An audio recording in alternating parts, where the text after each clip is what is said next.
Je vous salue tous dans le nom de Jésus-Christ. Levons-nous pour la lecture de la parole de Dieu. Et avant cela, prions tous le Seigneur.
Notre Père, nous te prions de nous aider. Sois avec nous. Au nom de Jésus-Christ. Amen. Amen. 1 Corinthiens, chapitre 10, uniquement le verset 14.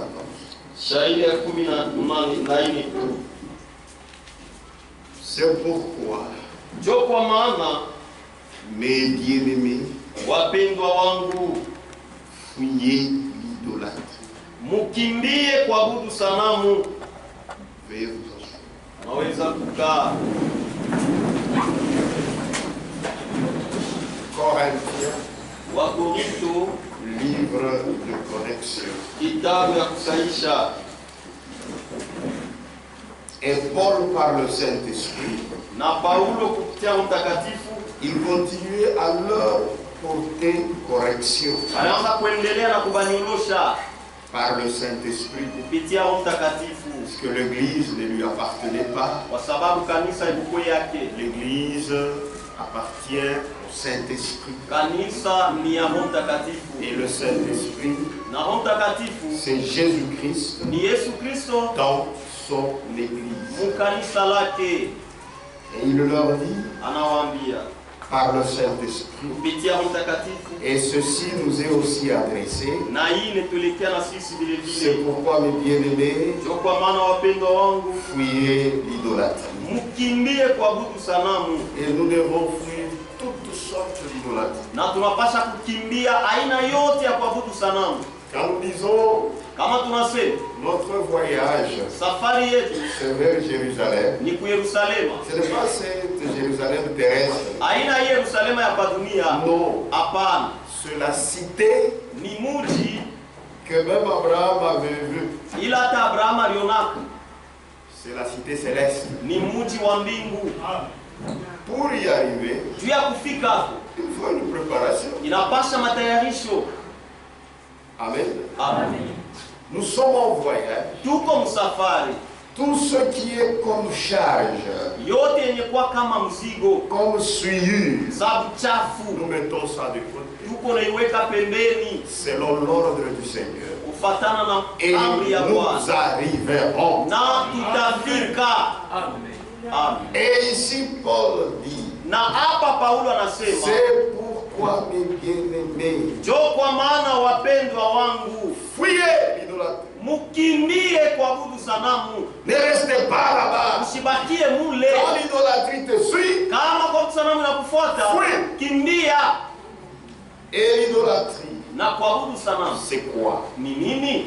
C'est adorer quelque chose Ni kuabudu kitu ou quelqu'un au mtu à la place du Dieu créateur. bafuasi ya Mungu mumbaji.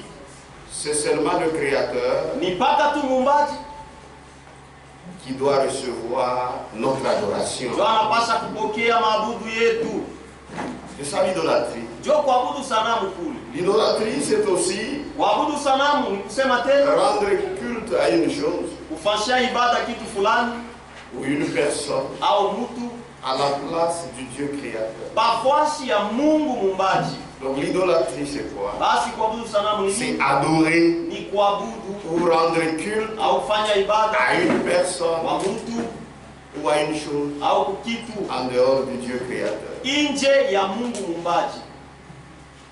Et Dieu ne supporte pas l'idolâtrie. Na Mungu havumili yake kamwe kuabudu sanamu.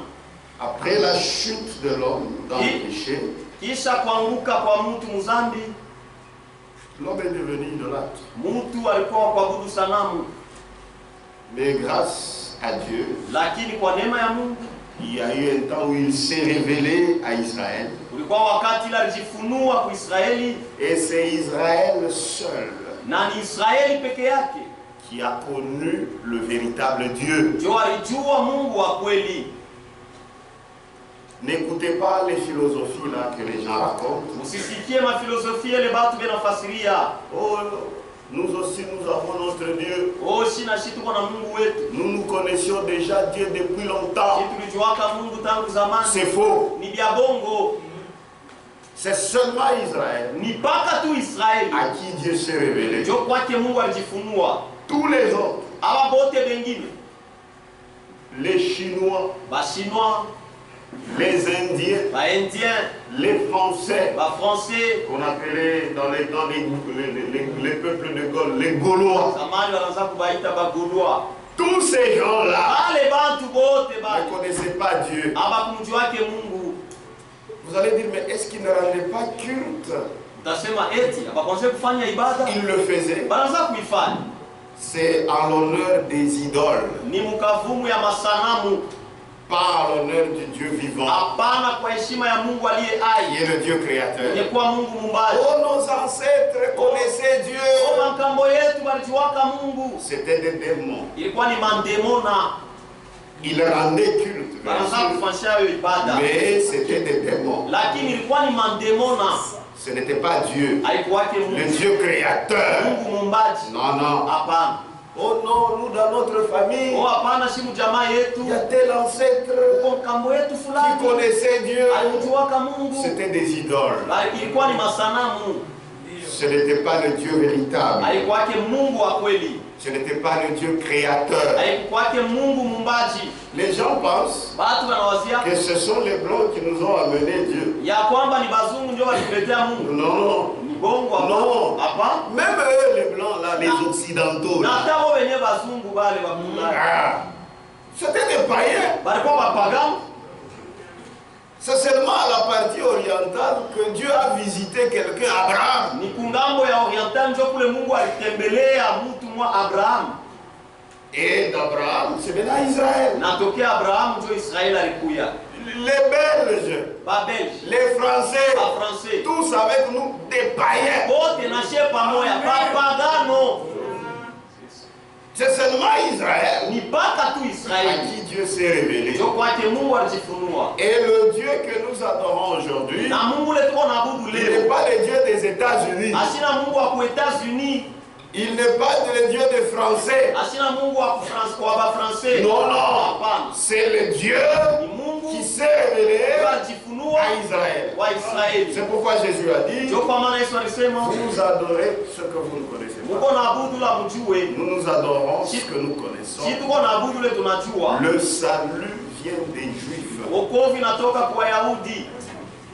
Ce n'est pas ce que eux, les Juifs se sont concertés Haina kusema bo Wayahudi balisumbulia et pamoja ils ont fabriqué un salut na banapatana banatunga wokovu et qu'ils nous ont amenés. na banatuletea hayo. Eux aussi, Na bovi avant que Dieu ne se révèle à eux, mbele ya Mungu kujifunua kwao païens. wapagano, Mais c'est lorsque Dieu lui-même lakini wakati Mungu s'est décidé de se révéler, alibeba mpango ya kujifunua il s'est révélé à eux. na ni pale akajifunua D'abord à kwao leur père Abraham mbele kupitia babu Abrahamu et par la suite à sa descendance. na kisha kuzao wake. C'est la vérité. Ni ukweli. Voilà pourquoi, frère, Ndio kwa maana wa ndugu, dans Deutéronome, Mkumbukumbu la Torati, Deutéronome chapitre 5, Kumbukumbu la Torati sura ya 5, il y a ce que les théologiens appellent schéma israélite. huko ile ba teolojia wanaitaka Shema Israeli. C'est-à-dire, Kusema écoute Israël. sikia Israeli. Cela ne l'oubliez jamais. Ile msisabu kamwe. Il n'y a pas deux dieux. Hakuna miungu mbili. Il n'y a pas trois dieux. Hakuna miungu tatu. Il n'y a pas quatre dieux. Hakuna miungu ine. Il n'y a que l'unique Dieu Huko Mungu mmoja tu qui s'est révélé à Israël. unajifunua ku Israeli. 6. Shairi ya 6. Je suis l'Éternel ton Dieu. Niko wa milele Mungu wako.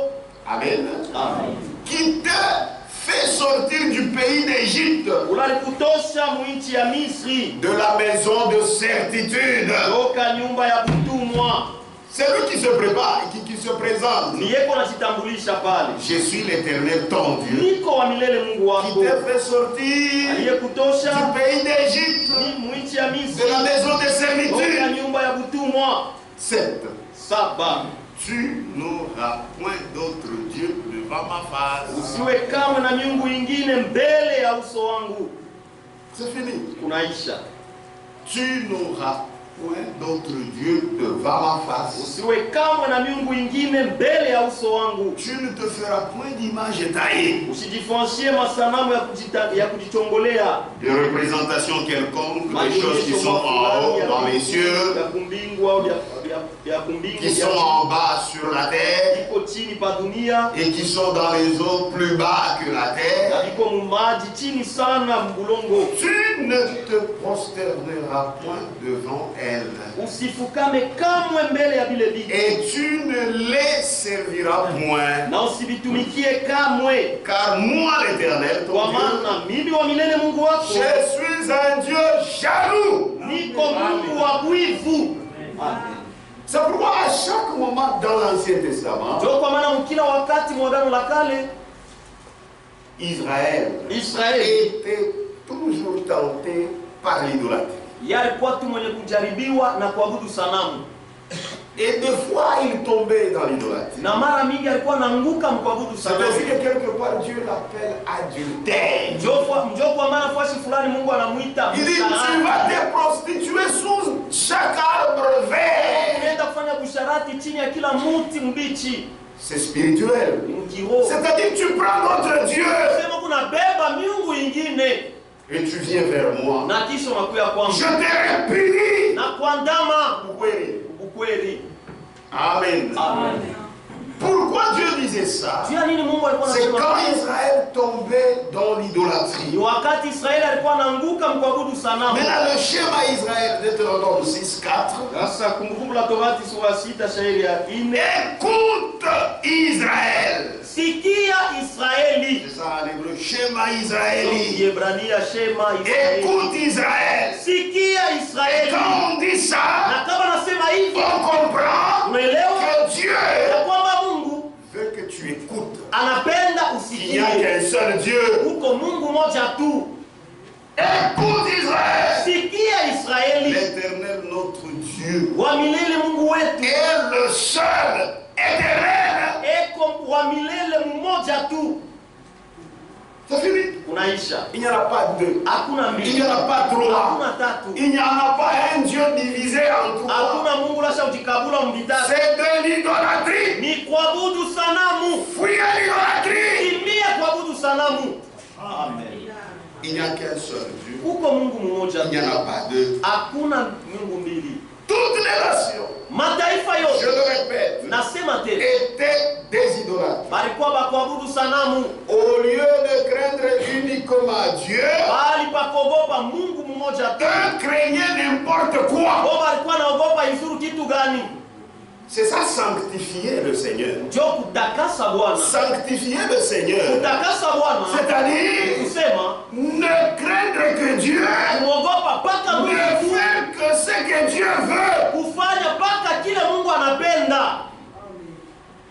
En matière de foi, Ile naangalia imani, Dieu Mungu ne regarde que sa parole. yanaangaliaka tu ni neno lake. Vous venez de chanter ici. Unatokea kuimba. Il est dans sa parole. Eko muneno lake. Il est dans sa parole. C'est fini. Eko muneno lake kunaisha. Si vous ne le retrouvez pas dans sa parole, Kama haumupate muneno lake, ce que vous faites, kile unafanya c'est de l'idolâtrie. ni kuabudu sanamu. Craignez n'importe quoi. Kwa wanaanza kuogopa kitu kyokyote. Au lieu de craindre seulement Dieu, Bali pa kumogopa Mungu tu. c'est-à-dire Ni kusema ce que Dieu dit, kile Mungu anasema c'est ça la vérité. ndio ukweli. Ce que Dieu ne dit pas, Kile Mungu ashiseme, même si je vois, hata kama nakiona, même si je touche, hata kama nagusa, même si j'entends, hata kama nashikia, même si je sens, hata kama naisikia, même si je goûte, hata kama naonja, il y a bon. c'est faux. C'est ce que Dieu veut Ndio kile Mungu anapenda que nous croyions. tuamini. C'est pourquoi Ndio kwa maana la foi, imani, Frère Branham l'appelle sixième sens. ndugu Branham anaita mlango wa sita.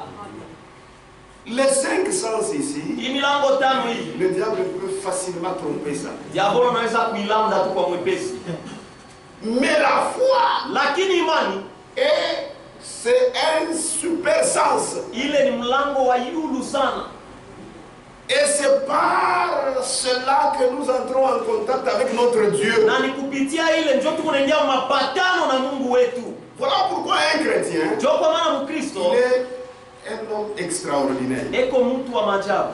C'est que l'homme ordinaire ici Kilole tu mtu wowote hapa croit. anaamini. Lui ne le croit pas. Ye asiamini. C'est-à-dire même ce que les cinq sens perçoivent, Kusema hata ile milango tano kunaona, il ne fait pas entrer ça dans sa foi. ye asiingishe hiyo imani yake.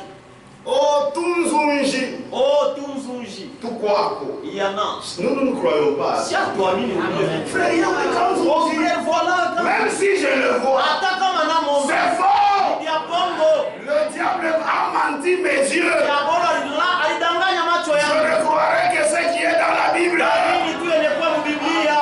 Amen. La Bible parle des démons, c'est fini. Biblia inasemea tu ya mademoni na kunaisha. Le reste, ça ne m'intéresse Nabakia pas. abinyangalie mie.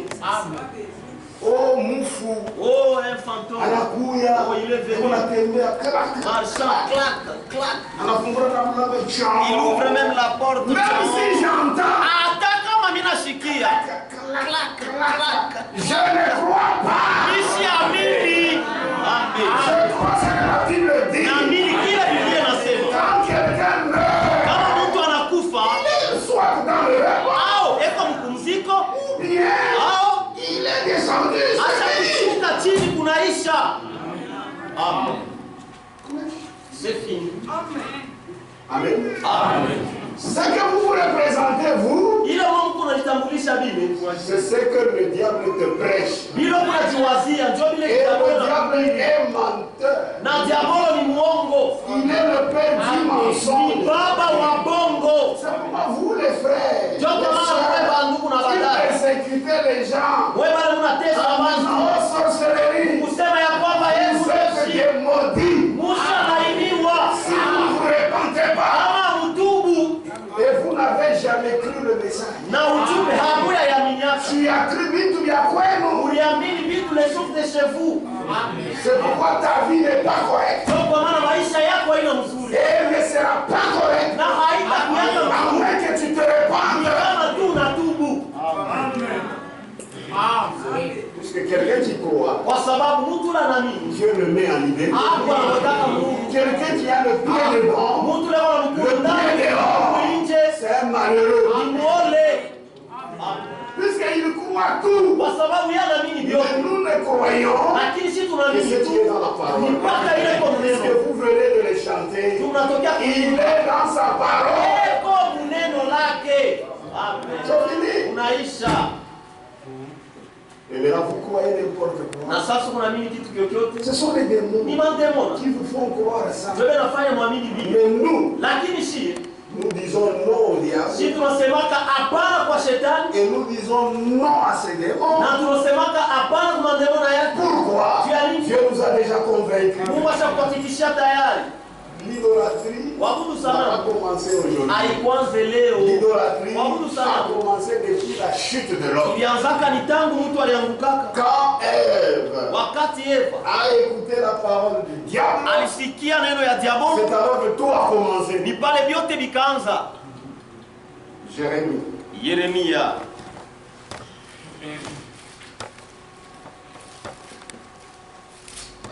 10. Yeremia sura ya 10. Verset 1er. Shairi ya kwanza. Écoutez la parole que l'Éternel vous adresse. Musikie neno ya milele ila ameniambia. Maison d'Israël. Nyumba ya Israeli. Ainsi parle l'Éternel. Hivi wa milele anasema. N'imitez pas la voix des nations. Musifuatilishe njia ya mataifa. Puisque les nations ne connaissent pas Dieu. Kwa sababu mataifa hawamjue Mungu. Moi Dieu, je me suis révélé à vous Israël. Mais comment vous êtes encore tentés et séduits par ce que font les nations?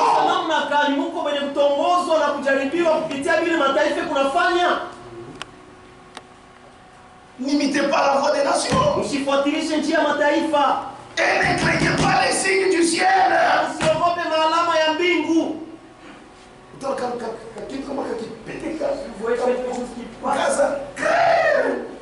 Il est clair qui passe seulement. Non, c'est la flèche des sorciers. Amen. Flèche des sorciers. Quand quelqu'un prend de l'eau, il le verse comme ça. Et tu vas chasser les ancêtres. Alors qu'ils partent. Amen. Amen. Et attention, il faut verser comme ceci. Quand vous faites ça, vous êtes liés. Et quand vous êtes liés, c'est-à-dire que vous êtes des esclaves du diable. Nous ne ferons ce que la parole nous recommande. Amen. Amen. L'enfant né.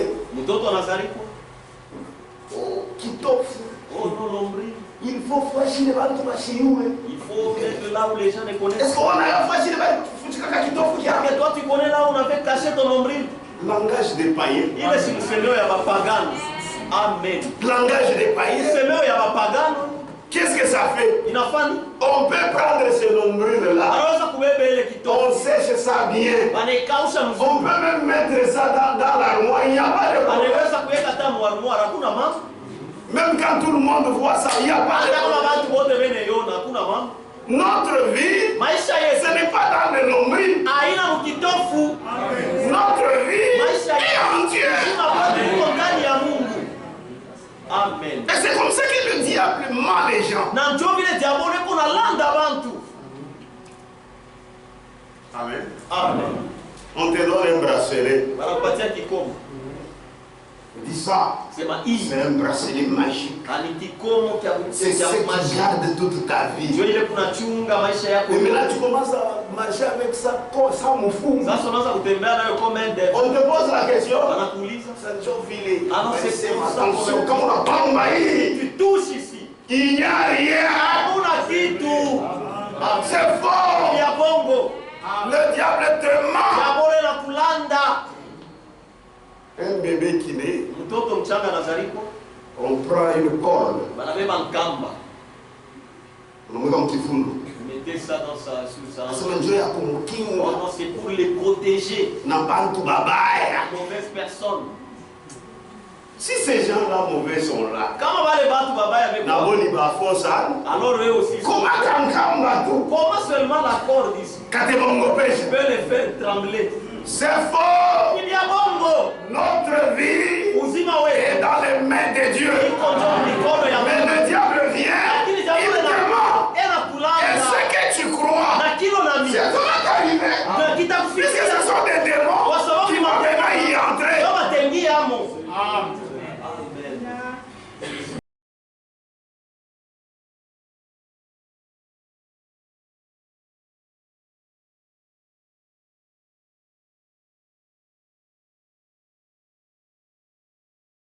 Il est dangereux. Eko hatari ule mtu. Parce qu'un jour, même vous qui êtes ses parents, vous êtes en danger. Un jour, à Tamita ya Boulogne. Parce que quand quelqu'un il taxe l'un des sorcelleries, toi ne te réjouis pas. L'autre jour, ça sera toi.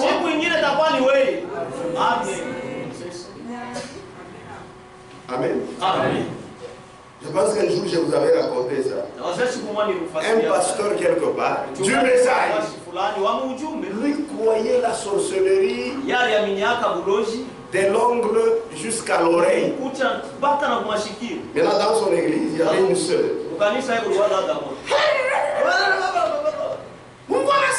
Dieu dit, quelle sœur est sorcière? Oui, Dieu pasteur. C'est le pasteur. Vous voyez, c'est le Seigneur Dieu a parlé. C'est une sorcière. Un autre jour. Quelle sœur est sorcière? Frère Fulani. Ah, madame, pas la foi. C'est la bouche de Dieu. Ah, Mungu naisha deklara bien. Dieu aussi est bon. Dieu dit, pasteur comme l'ange. Pasteur, tu es sorcier. Oh non! Ah non! Non, tu as des démons. Elle n'a pas de démons. Ou comme l'ange. Tu es sorcier. Non, des fausses choses. Tout bien bon. Et c'est ce qui est plein dans les dénominations. Il y a maintenant un évangile de peur. Dieu dit, tu t'es assis sur telle chaise. Seigneur. Quand Jésus apparaissait, il disait toujours, n'ayez pas peur. Ce sont des démons qui tourmentent. C'est pourquoi il faut être bien enseigné. Si vous ne l'êtes pas, même si vous vous dites chrétien, vous pensez que le diable crée le mot chrétien. Il ne crée pas le mot chrétien. Mais lui ne se tient pas dans la vérité. Ainsi parle l'Éternel. N'imitez pas la voix des nations. Et ne craignez pas les signes du ciel. Parce que les nations les craignent. Car les coutumes des peuples ne sont que vanité. Amen. C'est vanité. Je me rappelle quand on était enfant.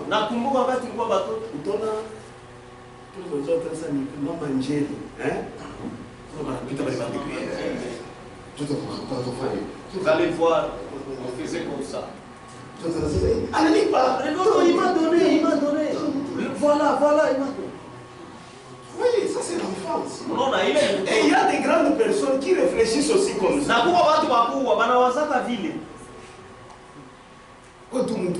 Toi, une grande personne, on te dit, pour entrer au bureau, il faut aller faillir. Dieu a prié dans ton bureau. Il faut faire d'abord ceci. Et puis tu entres. Mais là, vous chaisez. Mais on se joue d'étoiles. Amen. Toi, une grande personne dans ton bureau. Dieu a prié à mon fils. Tu vois comme si tu veux saluer quelqu'un. Oh, frère Dieu. Tu appliques cette formule-là. Et ça ne t'apportera rien. Les démons se montrent. Et ils disent même à des regards. Voilà, tu dis qu'est-ce qu'on entend. Dieu est jaloux. Mungu ni wabuifu. Amen. Car les coutumes des peuples ne sont que vanité. On coupe le bois dans la forêt. La main de l'ouvrier, le travail avec la hache. C'est que ça. On l'embellit avec de l'argent. et de l'or. Na zahabu. On le fixe avec des clous. Na banaipopola na misumari. Et des marteaux. Na mansando. Pour qu'il ne branle pas. Juu ishitenke. Et qui chasse un job à Mungu? Après vous dites que non, ce sont des dieux. Ces dieux. Il est miungu. Sont comme une colonne massive. Iko satu kinkunji. Lukifulushi. Et ils ne parlent point. Na bisemake kamwe. On les porte. Banabibebaka. Parce qu'ils ne peuvent marcher. Kwa sababu hawataweza kutembea. Kale kankishi yako ne galaka na kwa. Sio ne kabeba tena chini. Pourquoi tu la coffres?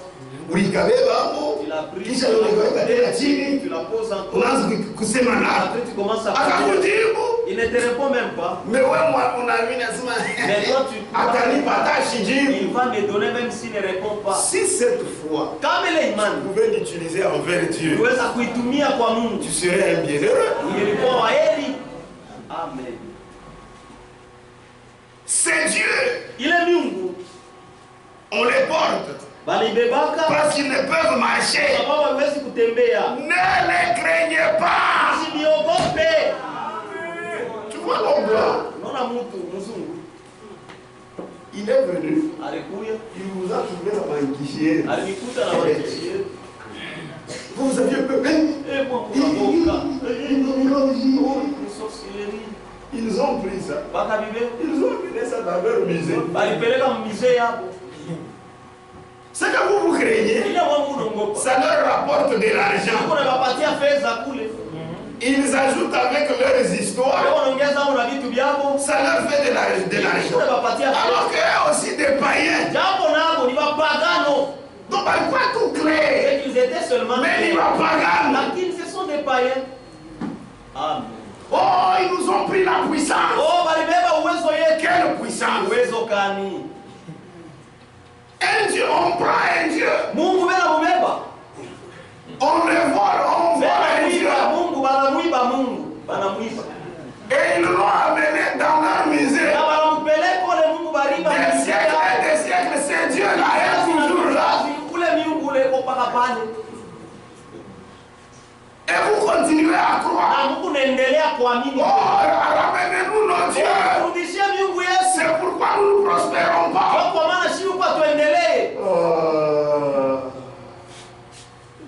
Vos dieux là, s'ils étaient des dieux, on ne pouvait même pas les prendre. Que Dieu nous aide. Amen. Peut-être bien bon. Des fausses choses. Amen. Amen. Ne les craignez pas. Car ils ne sauraient faire aucun mal.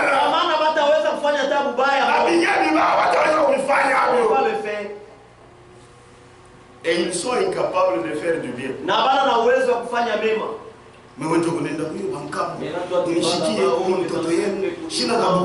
je n'ai pas de mariage. Car ils ne sauraient faire aucun mal. Et ils sont incapables de faire du bien. Nul n'est semblable à toi.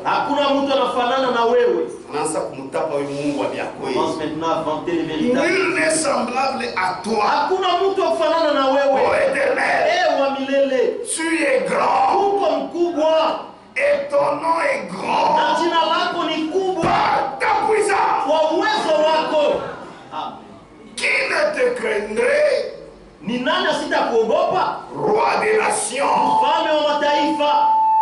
Tous ces rois mentent. C'est lui qui est le véritable roi des nations. C'est Dieu lui-même.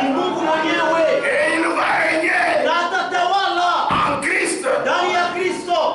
Amen. C'est à toi que la crainte est due. Car parmi tous les sages des nations, et dans tout leur royaume, nul n'est semblable à toi. Tu as fini? 14. Tout homme devient stupide par sa science. Ce qu'il connaît là. Il a la oh non, attention. Nous 12 heures à l'hôpital pas Kaboul. À 12 heures on ne passe pas au cimetière. Si vous y passez, on a courir. On mange.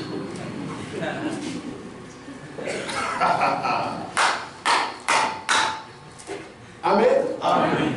Pour enterrer, on prend même les gobelets. Les casseroles.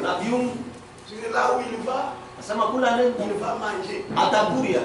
Ça, moulette la bombe. Mais apporter aussi la farine.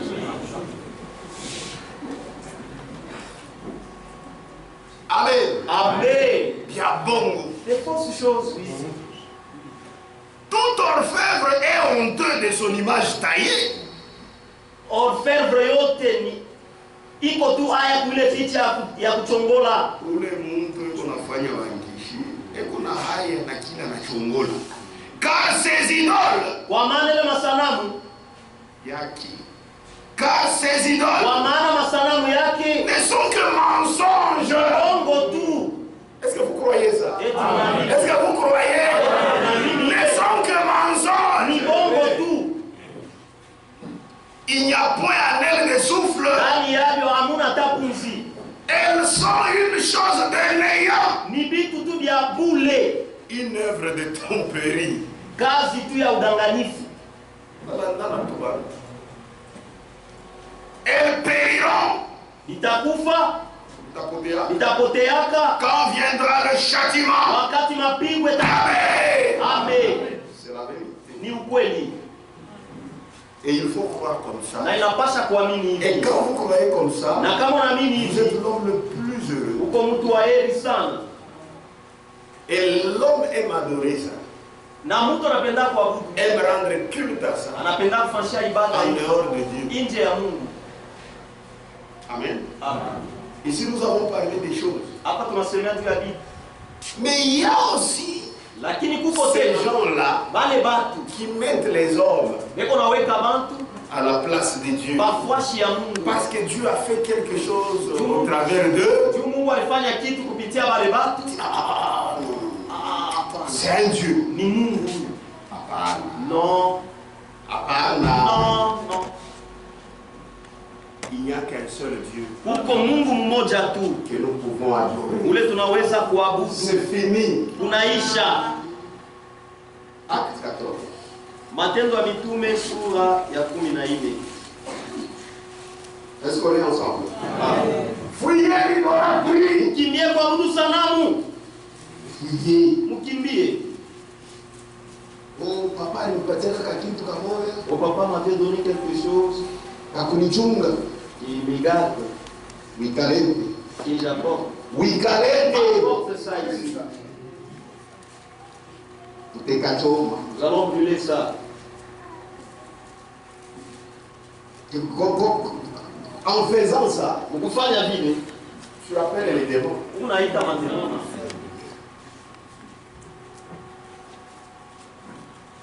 14, à partir du verset 8. Écoutez. À Lystre se tenait assis un homme impotent des pieds. Mtu moya kwa kasha kuikala washo nguvu mikulu. À Lystre se tenait assis un homme impotent de pied, boiteux de naissance. Lystre kulikuwaka mtu moya wa kugoza miguu na wakilema tangu kuzaliwa kwake. Qui n'avait jamais marché. Na ashiyatembeaka hata siku moya. Celui qui peut faire ça. Ule anaweza kufanya faire marcher quelqu'un comme ça. Tembesha mtu. C'est seulement Dieu. Il écoutait parler Paul. Anaanza kusikia Paulo kusema. Et Paul, na Paulo, un homme de Dieu, mtu wa Mungu, fixant les regards sur lui, akamwangalia et voyant na akiona qu'il avait la foi pour être guéri. Alikuwa na imani juu ya kupona. Pourquoi Jésus disait ta foi t'a sauvé? Ndio kwa maana Yesu anaanza kusema imani yako. Paulo aliangalia. La vie dans la foi d'être sauvé. Akaona sema kuna imani ile pas Paul qui l'a sauvé. Aina Paulo ndio alimtunza. Amen. Amen. Dit d'une voix forte. Akasema kwa sauti ya nguvu. Lève-toi droit sur tes pieds. Simama na miguu yako.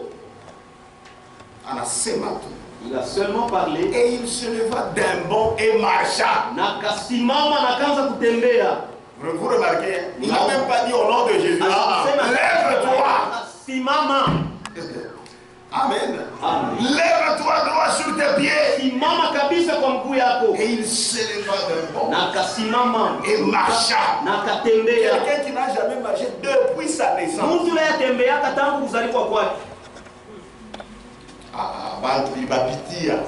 Ça a dépassé les gens. Puisque leur Dieu là, leur statue n'avait rien fait. Mais là, quand ils ont vu ça, c'est ça, c'est là où l'homme ne comprend rien. Au lieu de dire seulement, le grand Dieu a fait la chose. Mais on commence à admirer l'homme. À la vue de ce que Paul avait fait, la foule éleva la voix. Et dit en langue lycaonienne. Écoutez comment est-ce qu'ils ont. Les dieux, sous une forme humaine, sont descendus vers nous. C'est ça l'homme.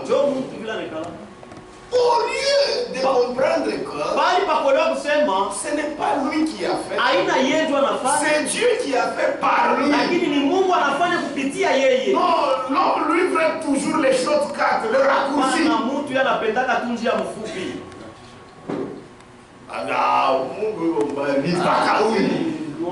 C'est celui-ci. C'est ce qu'on avait fait avec Frère Branham. Amen. Lui-même dit, dans le pays des montagnes là-bas, Dieu lui avait dit depuis longtemps qu'il y aurait quelqu'un qui serait tamponné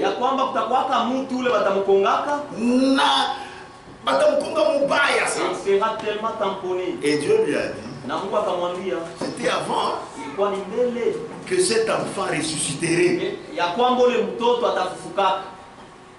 Il a même écrit ça au bas de sa Bible. Toutes les descriptions, il avait ça. Branham ne faisait pas mourir comme Branham ne le faisait pas par témérité. On passe avec la témérité de Jésus.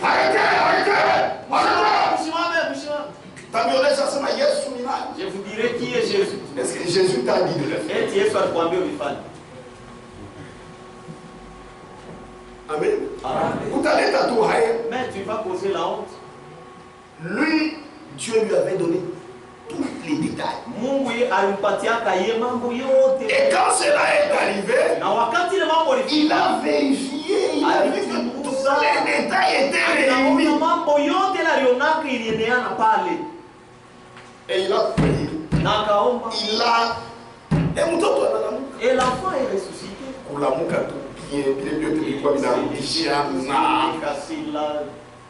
Quand ces gens qui étaient là, d'abord, eux étaient des athées. Mais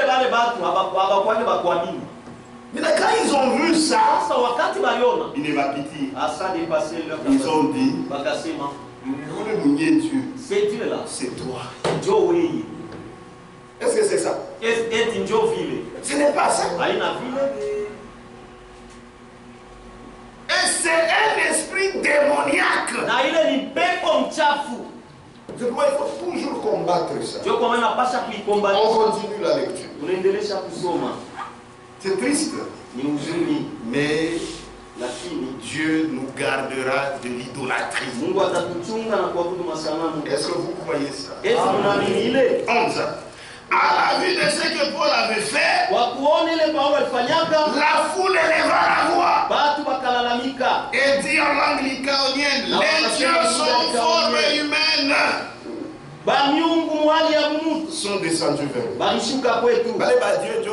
C'est Dieu là qui sont-ils?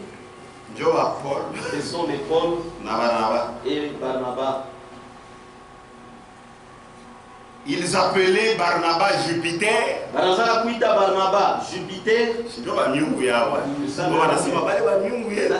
Non, Dieu là. Ils sont venus vers nous. Et ils donnent même les noms. Barnabas Jupiter. Barnabas Jupiter.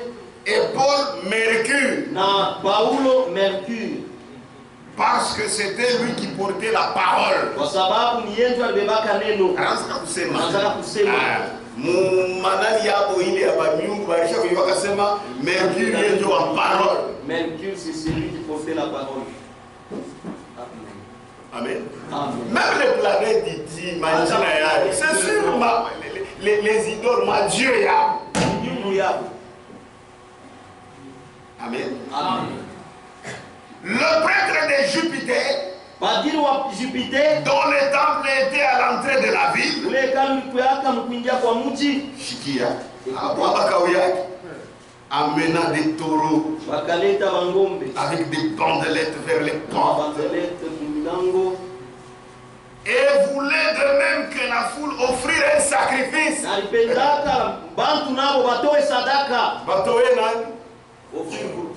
Paul na Barnabas. Ce sont nos dieux qui sont venus vers nous.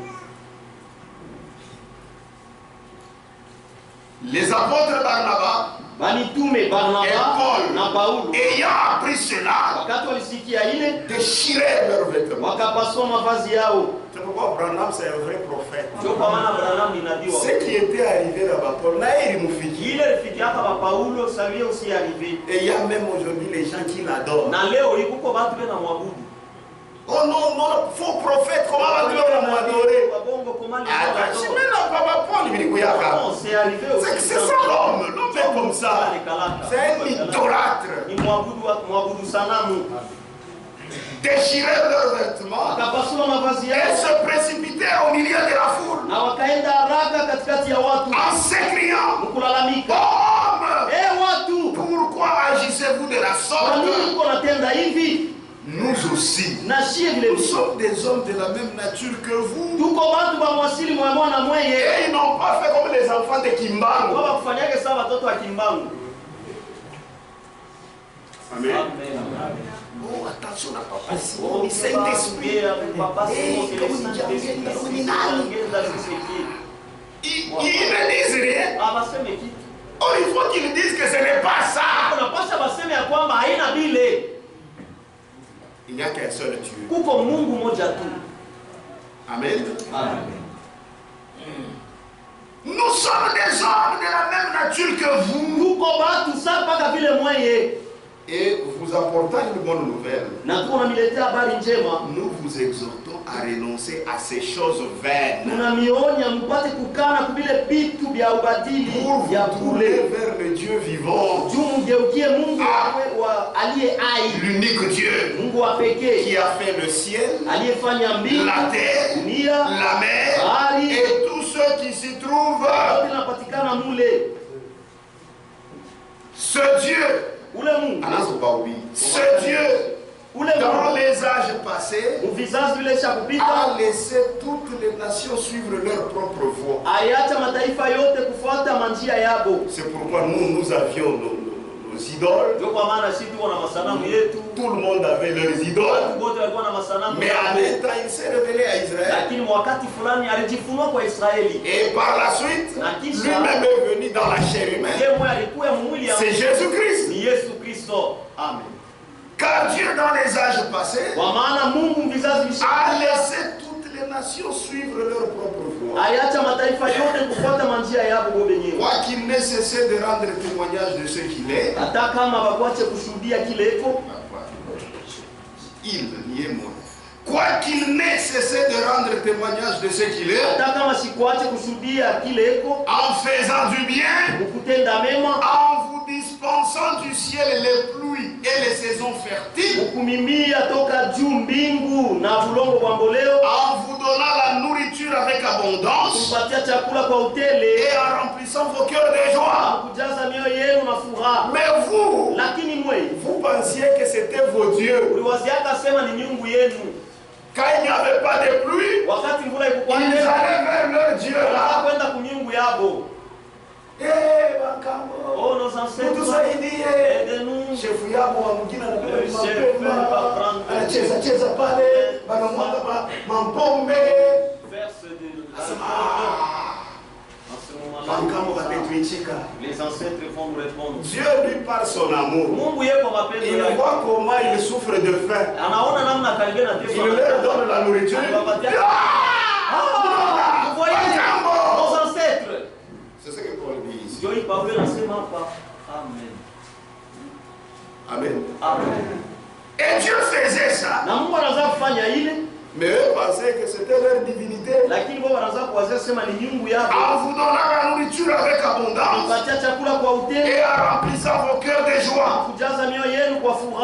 À peine purent-ils par ces paroles empêcher la foule de leur offrir un sacrifice.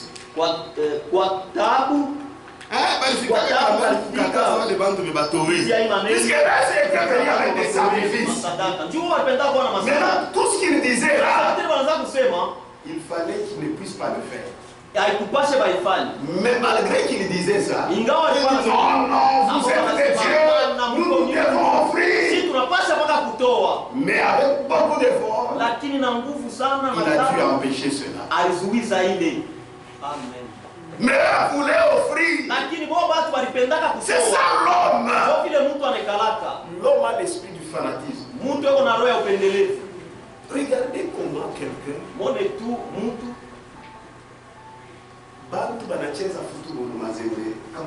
les gens ont joué au football. On a gagné Mazembe, mais quelqu'un meurt. Ça c'est le fanatisme. Il est le fanatisme et agir. Ça c'est quelle sorte de fanatisme? Quelqu'un il est même musicien. Il se dépasse même lui-même. Il aime le musicien plus que lui-même. Ce n'est pas normal. Quand on cite seulement tel musicien, chef de Poula, Taïba, Tamakuta, et de vous concert. Voler l'argent pour aller au concert. Ça c'est l'esclavage. Il est le bouton. Il monte tout ça, oui. Un homme comme toi. Amen. Amen. Je dois voir. Il y a quelque chose qui ne va pas. Celui que nous devons aimer comme ça, c'est Dieu. Nous devons l'aimer de toutes nos forces. De tout notre cœur. C'est Dieu. Mais quand vous prenez la place de Dieu, vous mettez quelqu'un d'autre, même votre femme, c'est de l'idolâtrie. C'est de l'idolâtrie. C'est pourquoi la Bible nous demande d'être sobre.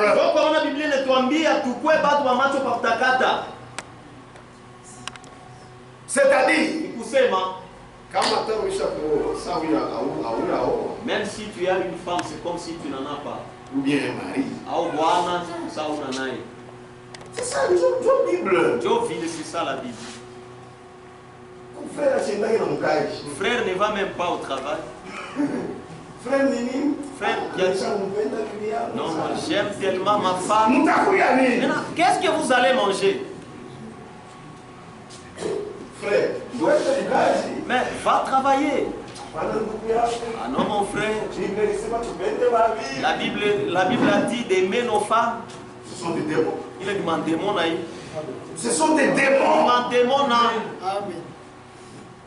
Amen. Amen. Nous devons aimer notre Dieu. Tunapasha kupenda Mungu wetu kwa moyo wetu wote, kwa nguvu yetu yote, na Biblia inasema na kwa nafsi yetu yote. Amen. Mais si ça va ailleurs, lakini kama nenda kwa shingine, huko kitu kimoja kiendeke. Frère, comment se fait-il que namna gani la sœur qui voulait la prendre à mariage, dado lopendaka kuoa, mais comment se fait-il qu'on a troublé mtoto wa mwenyewe? Namna inafanyika tu as troublé la fille d'autrui. Asishikie tena na wazazi yake. Elle parvient à ne pas écouter ses parents. C'est suspect. Ah, il est suspect. C'est suspect. Il est suspect. Amen. Que Dieu bénisse. Amen. Un chrétien, un Christ, il est équilibré. Amen. Et là, ça, tu mets ça pourquoi, sœur? Les fiancés ont toujours la paix. Non, non, c'est comme ça que mon fiancé aime. Mais tu es chez vous. Ah non, moi je ne veux plus vous écouter. Il y a quelque chose qui ne va pas. Oh, si vous récupérez les prends la corde. Voilà la corde, va devant. Sasa ni nini? Unaanza kumweka na maji. Non, on commence même à l'appeler ici. Appelez-les moi. Ni mademo. Ce sont des démons. Amen. Ce sont des démons. Amen comme chafu ile. Non, non, elle aime tellement son fiancé. Des démons. Mampepo. Amen. Amen. Oh, c'est ça l'amour que le frère ici va nous enseigner. Ça, c'est l'esclavage. Il a dit pour tout moi. Quel amour?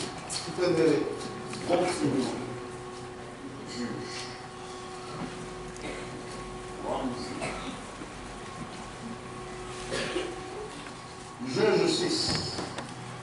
Waamuzi sura ya 6.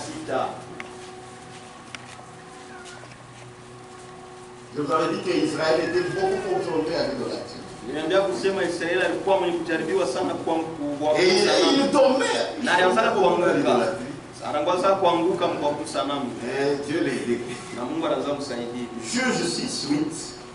Waamuzi sura ya 6 shairi ya 8.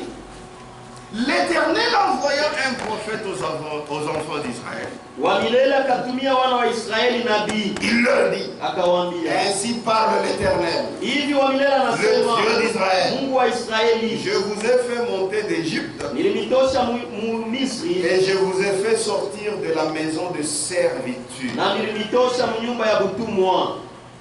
Amen. Amen.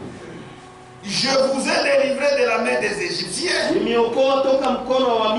la main de tous ceux qui vous opprimaient. Écoutez, je les ai chassés devant vous et je vous ai donné leur pays. Je vous ai dit, je suis l'Éternel, votre Dieu. Vous ne craindrez point des dieux des Amoréens dans le pays desquels vous habitez. Mais vous n'avez pas écouté ma voix. Dieu vous dit, ne craignez pas leur Dieu. Ne craignez pas. Malgré tout ce qu'ils peuvent dire, ils vous amènent des témoignages. Nous, ces choses-là, on ne les écoute pas. Ne les écoutez pas. C'est la manière dont le diable lie les gens. Amen. Oh Marie. C'est un démon. Notre Marie, elle attend la venue de Jésus. Oh non, frère Branham. Nous l'adorons. C'est parce que vous ne l'adorez pas. Ce n'est pas notre frère Branham. C'est un démon. Notre frère Branham, il attend la venue de Jésus. Nous les vivants, nous n'allons pas dévancer ceux qui sont morts. Eux seront ressuscités et ils vont nous trouver nous transformer. Nous allons ensemble. Amen. Oh non, attention frère. Branham, c'est un grand homme. Il ne faut pas contredire ce qu'il a dit. C'est faux. Branham, c'est un prophète de la parole. Oh attention, tout ce qu'il a dit, c'est ainsi dit le Seigneur. Jamais il était un homme. Il y avait des choses qu'il disait par lui-même. Mais ce qu'il disait comme ainsi dit le Seigneur, c'était infaillible. Puisque ça se trouve dans la Bible. Amen. Nous ne pouvons pas faire un culte à un homme. Jamais. Nous reconnaissons le rôle de Branham. Il n'y aura plus un autre prophète prophète. Après Branham. Le prophète majeur, il n'y en aura pas. Il n'y en aura pas. Et il n'y a pas un ministère à part celui de Jésus-Christ. Amen. Qui a été confirmé avec beaucoup de signes et de miracles. Comme Branham. Ça nous le reconnaissons. Mais nous ne pouvons jamais lui rendre un culte. C'est un homme. Son père est là. Sa mère aussi est là. Son nom c'est Ella. Elle a conçu de Branham pendant 9 ans. 9 mois plutôt. Et il a son père Charles Branham Nakaburi yake Ekwako. Mais nous n'avons qu'un seul Seigneur. C'est le créateur des cieux et de la terre qui est apparu dans la chair humaine en Jésus-Christ. C'est celui que nous devons rendre culte. La Sainte Seine au nom de Jésus-Christ. Au nom de Jésus-Christ. Pas au nom de Branham. On n'avait même pas honte devant les gens. Au nom de Branham. Moi aussi j'ai continué ma prière. Au nom de Jésus. J'ai dit Amen. Le même foufou. Puisque moi je pensais que tu devrais bien prier. Mais toi tu crois faire au nom de Branham. Moi je n'ouvrirai pas les yeux. Et au nom de Jésus-Christ. Amen. Amen. Si je vous trouve en train de d'abord je termine au nom de Jésus. Amen. Amen. Amen. C'est ça la vraie foi. Nous ne croirons jamais que Branham c'est lui le Seigneur Jésus-Christ. Si tu as cette foi, tu es ici. Tu n'as pas encore cru. Même un catholique te dépasse. Condensé, volume 1. Condensé, volume 1. Page 171. Il est reconnu que frère Branham a reçu directement de Dieu une mission qu'aucun autre homme de cette génération ne peut prouver avoir reçu. Nous devons cependant nous éloigner de tous ceux qui font de sa personne un culte.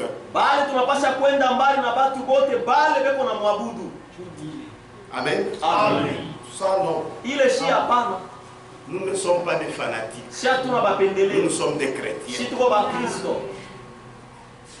S'il s'agit de déviation de la parole de Dieu, en dehors de la Bible, nous n'avons alors rien à faire avec de tels hommes.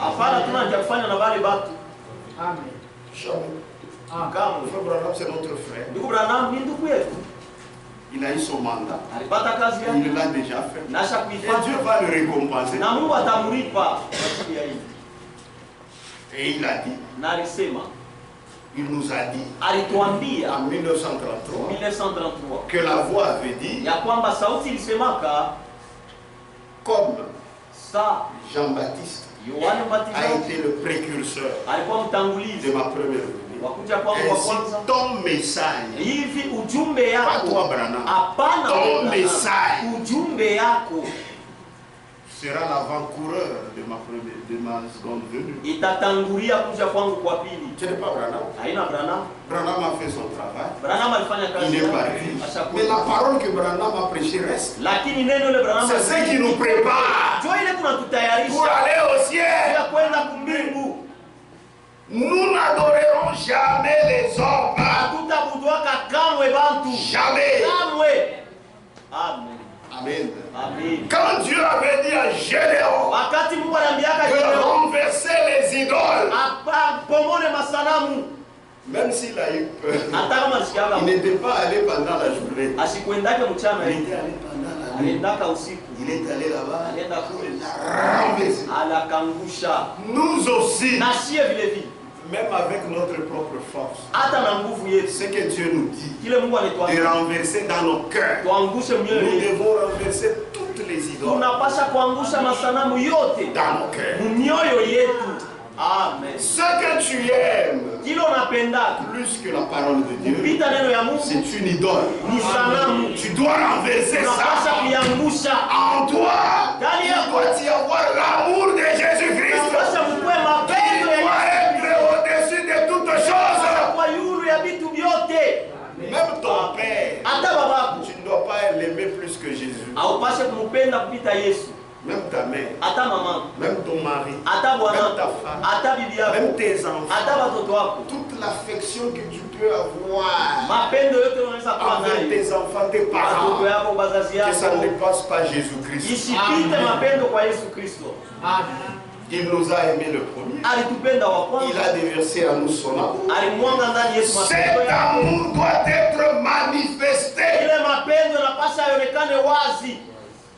Amen. Amen.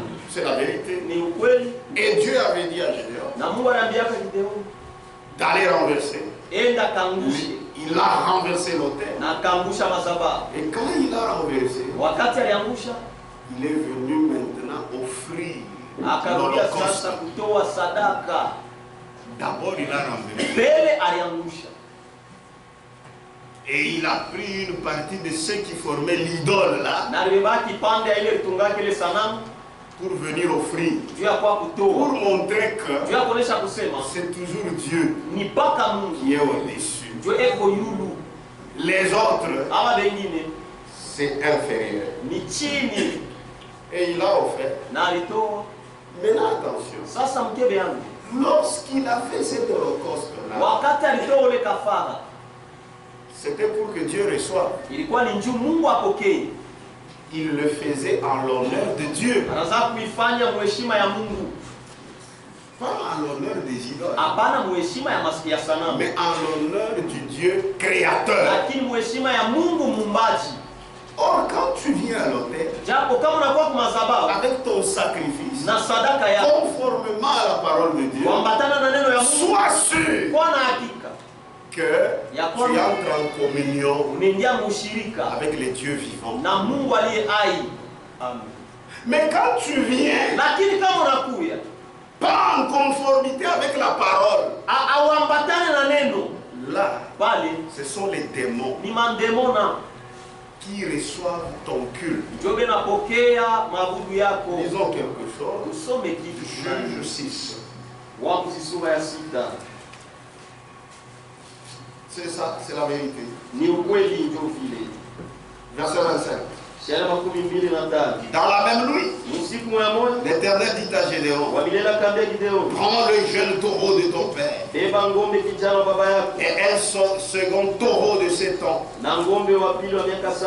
Renverse l'autel de Baal Angusha madhabahu ya Baal qui est ton père, qui est à ton père, ilikuwa ya baba yako, et abat le pieu sacré qui est dessus. na vunja mikulu Ah, na vunja kia chini. C'est ça qui mouche. Na Et abat les pieux sacrés qui est dessus. angusha kia chini ilikuwa mikulu yake. Tu bâtiras ensuite Kisha utajenga et tu disposeras sur le haut de ces rochers na utaweka yulu ya ile mwamba un autel à l'Éternel ton Dieu. madhabahu kwa milele Mungu wako. Tu prendras le second taureau Utabeba ngombe wa pili et tu offriras un holocauste na utowe kafara avec les bois de l'idole na mti ya sanamu que tu auras abattu. ilo tangusha. Amen. Amen. Donc il fallait faire l'offrande Basi nipasha kutoa après avoir renversé l'autel de Baal. kisha kuangusha madhabahu ya Baal. C'est pourquoi Ndio kwa maana tu ne peux pas servir à la fois Dieu et maman. hawezi kutumikia mara moja Mungu na No. pesa. Hapana. Il faudrait que d'abord kimoya qui disparaisse. Pasha moya ipotee. Amen. Amen. C'est la vérité. Ni ukweli. 1 Corinthiens. Wakorintho wa kwanza 10. sura ya 10.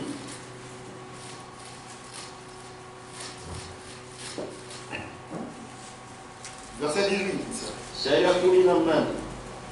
Voyez les Israélites Muone watu wa Israeli selon la chair, kufatana na mwili. ceux qui mangent les victimes. Wale wanakulia kama sadaka.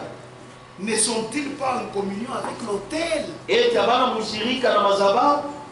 Est-ce que vous comprenez? Eti mnaelewa? Donc ça dépend Useme naangalia de ce à quoi tu rends hommage. inaangalia tu kule kuna Oui, puisque les Israélites, juu watu selon la wa chair, kufatana na mwili. quand ils venaient, ils offraient Baraza kutoa et ils mangeaient. na baraza kulia. Maintenant, ceux qui mangent les victimes, Sasa wale wanakulia sadaka. ne sont-ils pas en communion avec l'autel? Eti abana mshirika na madhabahu? Amen. Paul explique comme ça. Paulo anafasiria hivi. Et il explique maintenant les viandes sacrifiées aux idoles. Na anafasiria sasa nyama ile wanaanza Il kutoa continue. masanamu. Que dis-je donc? Basi nasema nini? Que la viande sacrifiée aux idoles Nyama ile wanatoa masanamu. est quelque chose Eti ni kitu fulani ou qu'une idole? au ni sanamu au sanamu Je reprends. na Que dis-je donc? nasema nini basi? Que la viande sacrifiée aux idoles Nyama ile wanatoa masanamu. est quelque chose Eti ni kitu fulani ou qu'une idole au sanamu est quelque chose? au sanamu ni kitu fulani? Nullement. Kamwe. Amen. Pour celui qui croit, Juu ya ule anaamini, il sait que, anajua kusema comme Jérémie nous a dit, sababu Yeremia alituambia les idoles, masanamu c'est rien. haina kitu, Ce sont des mensonges. ni bongo. Pour nous, Juu yetu les idoles n'y a bon. masanamu c'est un mensonge. Vous croyez aussi comme ça? Na Mungu alini vile C'est ce qu'on dit. juu ile banasema Est-ce que la viande sacrifiée aux idoles est quelque chose? eti nyama ile wanatoa masanamu ni kitu fulani? Puisque nous croyons que même qu'il est ma idole. Si tunaamini sana Ah, tena ni vya bongo. c'est faux, c'est mensonge. Abiue, na vile vyenyewe ndio wanavifanishia. Ils ne savent même pas de quoi. Donc même quand on dit qu'on leur offre, Sasa kama nasema bele pour nous nous bakoe. disons c'est faux. Si tunasema Ça va la vie tout partout. c'est comme si vous jetez seulement. Est-ce que vous comprenez? Vous allez, je peux prendre un, je mange. Sasa naweza kubeba na mimi naikuya. Mais je ne le ferai pas. Lakini mimi sitaifanya. Puisqu'il y a des gens qui ont une conscience faible. Kwa sababu kwa watu bale ni Pour badaifu. eux, les idoles c'est quelque chose. Juu ya hapo masanamu ni kitu mwa fulani. Watakuona unakuwa Ils shetani. te verront que tu deviens Satan. Amen. Amen. Que la viande sacrifiée aux idoles est quelque chose. Nyama ile wanatoa masanamu ni kitu fulani. Ou qu'une idole est quelque chose. Au sanamu ni kitu fulani. Nullement. Kamwe. Mais attention. Lakini mkeni. Je dis que Nasema ya kwamba ce qu'on sacrifie, ile wanatoaka on les sacrifie à des démons. banatoyaka mandemona. Donc, ni madémons ndio ni balanda. Ce sont les démons qui les font. Mais ce sont les démons qui reçoivent l'honneur. Ni mandemona ndio wanapokea ile heshima. Donc vous adorez les démons. Kusema mko naabudu masanamu. Je dis que ce qu'on sacrifie, on les sacrifie à des démons. Nasema ya kwamba ile wanatoyaka Et non à Dieu. hapana kwa Mungu. Oh, je ne veux pas Japo mimi que vous soyez en communion avec les démons. wewe mshirika na mandemona. Amen. Amen. C'est la vérité. Ni ukweli. Pas de rapport entre les temples de Dieu Hakuna mapatano katikati ya hekalu ya Mungu et les idoles. na masanamu. Non. Kamwe. C'est pourquoi Dieu avait dit à Gédéon, Ndio kwa maana renverse d'abord l'autel de Baal. angusha kwanza madhabahu ya C'est Baal. là que tu vas offrir. Pale sasa utatoa.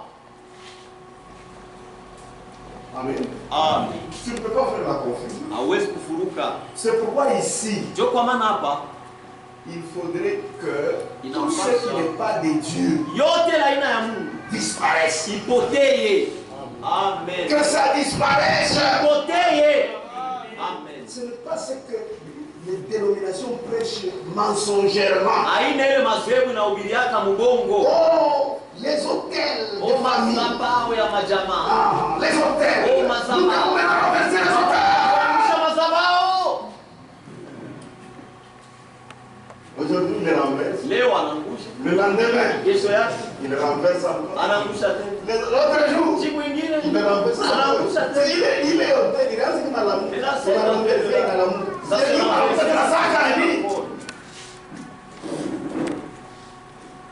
Oh, je vois un hôtel. Oh, mimi naona madhabahu. Hôtel ya je. Quelle sorte d'hôtel?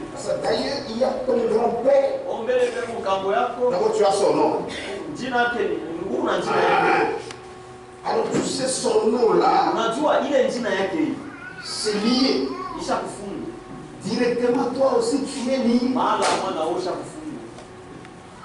Il y a un hôtel sous lequel tu es lié. Uko madhabahu chini yake unasha kufungwa. Moi, si tu me dis ça, Mie kama unaniambia biashara. ici dans mon état de croyant, Mwali yangu ya mwaminifu. mais dans ce tu es d'abord un grand menteur. Je te dirais que mbele uko mwongo sana wewe. Jumie. Même s'il pouvait y avoir ces hôtels mensongers, Hata kama unaweza kwele madhabahu ya Kongo hivi. frère, Ndio quelle est l'œuvre ni kazi gani qui dépasse l'œuvre de Jésus-Christ à Golgotha? ile napita kazi ya Yesu Kristo ku Golgotha? Inyanapa À la croix, kumsalaba. mon Seigneur a dit, Bwana wangu alisema tout est accompli. yote imetimilika. Amen. C'est fini. Unaishi Tous ces autres jours, ima siku yote ingine j'évolue. niko naendelea C'est selon ce que j'écoute de la parole. ni kufuatana na ile Mungu nasikia neno Et je grandis dans la foi. na niko nakomea muimani. Maintenant, pour me faire terreur, Sasa njoo ya kunyongopesha l'hôtel de la famille, madhabahu ya jamaa. c'est pourquoi il y a ça qui t'arrive. Kwa mambo fulani Non, ya il bongo n'y a pas autre chose hakuna kitu qui kingine peut me délivrer kinaweza si c'est kunifungua la mort de Jésus à la croix. isipokuwa harufu ya Yesu msalaba. Amen. Et on vous fait peur. Na bele niongopesha vipi? Ja, Ce que nous devons faire, ile si tunapasha kufanya tout yote selon la parole de Dieu. kufuatana na neno ya Mungu. Si vous le faites, Kama unaifanya selon votre façon de voir, kufuatana na namna yako ya kuona, même si vous chantez, hata kama mnaimba, même si vous sautez, hata kama mnaluka, vous adorez le diable mko naabudu diabolo sans le savoir. bila kujua. C'est la vérité. Ni ukweli, Puisqu'il n'y a pas de rapport kwa sababu hakuna mapatano entre le diable katikati ya diabolo et entre Dieu. na katikati ya Mungu. Ça, vous le savez. Ile Il n'y a mnaijua, pas de rapport. hakuna mapatano. 2 Corinthiens, Wakorinto wa pili chapitre 6. sura ya 6. On commence à 14. Tunaanzia kwa shairi ya 10. Ne vous mettez pas avec les infidèles Mshikale pamoja na washokuamini sous un joug étranger. chini ya nira ya kigeni. Car quel rapport Kwa maana ni mapatano gani y a-t-il entre la justice et l'iniquité? iko hapo katikati ya haki Ou qu'y a-t-il de commun au ni kitu gani iko entre la pale lumière et les ténèbres? katikati ya nuru na magiza? Quel accord y Ni a-t-il mapatano gani entre Christ et Bélial? katikati ya Kristo na Beliali? Ou quelle part Au ni sehemu gani a le fidèle avec le ile fidèle? mwaminifu iko nayo na washokuamini? Quel rapport Ni mapatano y gani a-t-il entre le temple de Dieu iko katikati ya hekalu ya Mungu et les idoles? na masanamu? Il n'y a pas de rapport. Hakuna mapatano. C'est pourquoi on a dit à Ndio Gédéon, kwa maana Gideoni abat d'abord l'autel de Baal, angusha kwanza madhabahu ya Baali, car nous sommes le temple du Dieu vivant. kwa maana tuko hekalu ya Mungu aliye hai. Comme Dieu l'a dit, Vile Mungu alisema j'habiterai takaa et je marcherai na au tatembea milieu d'eux. katikati yao, Je serai leur Dieu kwa Mungu et ils wao, seront mon peuple. kwa watu wangu. Amen. Amen. C'est le temple de Dieu. Ni hekalu ya C'est Mungu, l'église de Dieu. kanisa ya C'est la Mungu, maison de ni Dieu. nyumba ya Mungu. Et la maison de Dieu, Nyumba ya Mungu c'est nous. ni sie. Amen. Et nous ne devons pas toucher à ce qui est impur. Na tupashe kama kugusa kuile nyekwa ya buchafu. Ne touchez pas à ce qui est impur. Usiguse kuile kwa buchafu. Ce qui est impur, Ile kwa buchafu c'est ce qui n'est pas en accord avec la parole de ni Dieu. ile yambatana na neno ya Mungu. Et ce qui n'est pas en accord avec la parole de Na ile Dieu, haipatani na maneno ya Mungu, c'est dédié aux démons. ile nelekea mandemona. C'est pourquoi je vous disais pendant la semaine, Ndio kwa et maana je le katikati ya répète, juma mila za kuniambia na mimi il y a nisema des tena. églises de Satan, Kuko makanisa ya shetani, des églises qui qui adorent le démon makanisa kunabudu mandemona sans le savoir. bila bokujua. Ils adorent les démons comment? Namna kanibia nabudu mandemona Par la séduction. ni kupitia utongozi. Amen. Amen. Ils sont dans des doctrines des démons. Beko mafundisho ya mandemona.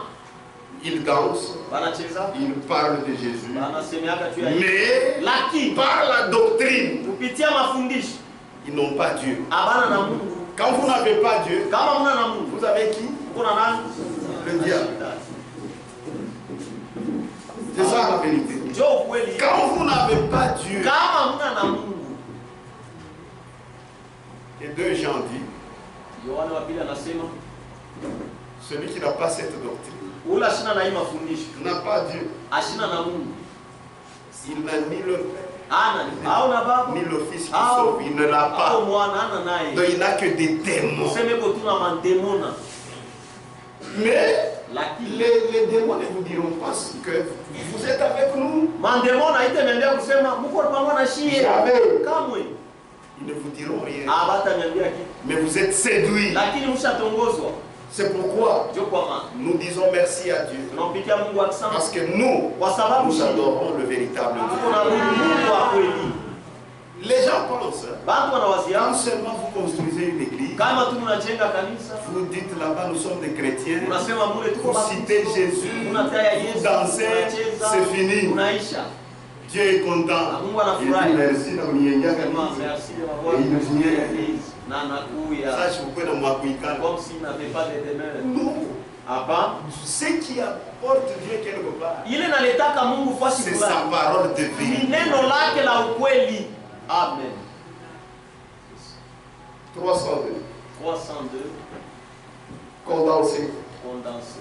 Lettre circulaire. Barua kuzunguka, Il faut mshikie ça vous devez écouter. kama unapenda kufa wewe moya. Vous pouvez mourir, vous allez mourir seul. Mais l'esprit dit expressément, Lakini wewe nasema kwa il makusudi. cite l'écriture, Anataya 1 andiko. Timothée 4:1. Timotheo wa Mais l'esprit dit expressément, Lakini wewe nasema kwa makusudi voilà, voici, wazi wazi que dans les derniers temps, ya kwamba mwakati ya mwisho quelques-uns bamoya abandonneront la foi batachaka imani pour s'attacher à des esprits séducteurs juu ya kuambatana kumaroho ya utongozi et à des doctrines de démons. na kumafundisho ya mandemona. Amen. Amen. Oh, les tonnerres sont révélés. O minguru meshafunguka. Je vais continuer à lire. Endelea kusoma. Les tonnerres sont révélés. Meshafunguliwa. Frère, les tonnerres sont révélés. Minguru meshafunguliwa. C'est quoi? Ni nini? Oh non, est-ce que vous croyez? Oh, Vous lui posez la question. Unamuuliza huyu. Les tonnerres sont révélés. C'est quoi?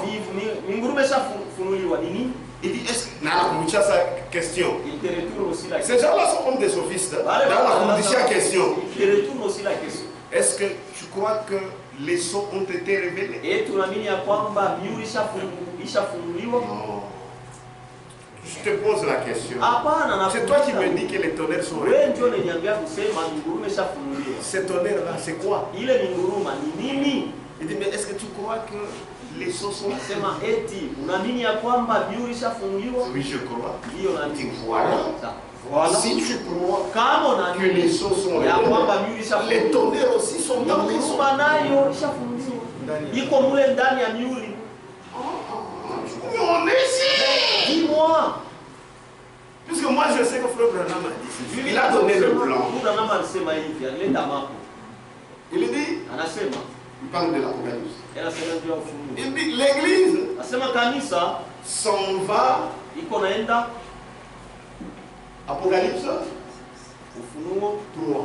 sura ya 3. C'est ce qu'il dit. Ndio bila anasema. Il dit, des 4, Anasema kuanzia 4 on y va. tunaenda On y va, l'église n'est pas là. tunaenda kanisa ina. L'église n'est pas là. Kanisa ina. Vers 19, Dieu il donne c'est là que l'église réapparaît. mais là, où il est ma tonnerre, il y a quoi là, on a Et là, toi, tes tonnerres là dont tu parles, Je crois que Apocalypse 12. mais c'est dans Apocalypse 10. Si donc, oui. C'est ça. Apocalypse 10. Ufunuo sura ya 10. Autre prophète anasema hii tayo de l'église n'est pas là. Depuis tous ces temps ici, kanisa c'est Israël na bakia ni Israël. Tous les temps qui restent là, ni Israël. Il t'a concerné kanisa je. Ça va concerner l'église comment? Tu as la parole d'Abraham. Nous prenons la parole d'Abraham. Là il parle en tant que prophète. Allez, on a sema sans nabi. Et quand il parle comme ça, l'esprit la fungu, on a comprendre la Bible. On a sema ville, l'esprit t'ouvre et puis tu comprends la Bible. Ce qu'il dit sinon, c'est-à-dire l'église n'est pas là. C'est un rapport avec Israël. Vous voulez l'embattre dans Israël. Est-ce que nous ça nous concerne? Et dis non, le prophète a dit. Et à la trompette du 7e mois, quand il sonnera de la trompette. Oui, dans sa tête, il pensait c'est le 7e ange de l'église. C'est fini, non? Amen. Amen. Vous voyez les démons, hein? Non, non, man démon. C'est comme ça que ça y est. Mais il va tonnerre, il dit quoi? Maintenant, où sont vos tonnerres là? D'abord, il disait que ce sont 7 prédicateurs. Après, non. C'est ce qui nous donnera la foi de l'enlèvement. Non. C'était déjà révélé en 63. Non. Ça sera révélé. Nous croyons que les 6 sceaux ont été révélés. 7e. Allô? Pas encore. C'est ce que nous croyons. Si nous voulons nous ne parlons pas de tous les 7 sceaux. On aura le temps d'en parler. Mais je voudrais seulement vous faire voir que ma doctrine des démons, c'est très mauvais. Et quand vous croyez que Branham c'est lui la voix de Dieu, ça va chapipatia na ile njina ya la voix de Dieu. C'est fini. Bible haina tena na mambo. La Bible n'a plus de problème. Carotte pourrie. Il a ce qu'il y a cause. Machétan. Les démons. Des doctrines des. C'est bouleversant d'entendre tout ce qui se passe dans ce monde. Le nombre des églises qui adorent le diable va chaque jour grandissant.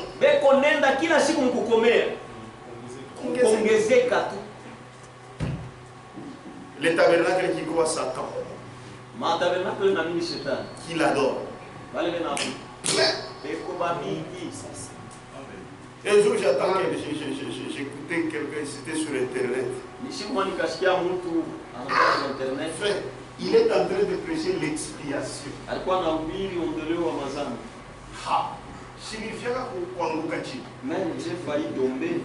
Et puis il prêche avec beaucoup d'onction. Il dit notre croix à nous d'aujourd'hui. Il dit notre croix à nous d'aujourd'hui. Ça s'est passé quand frère Branham est né. Quand le rouge-gorge est apparu. Il dit le rouge-gorge là, le sang que vous voyez, c'est ce qui a été versé pour nous pour être sauvés maintenant.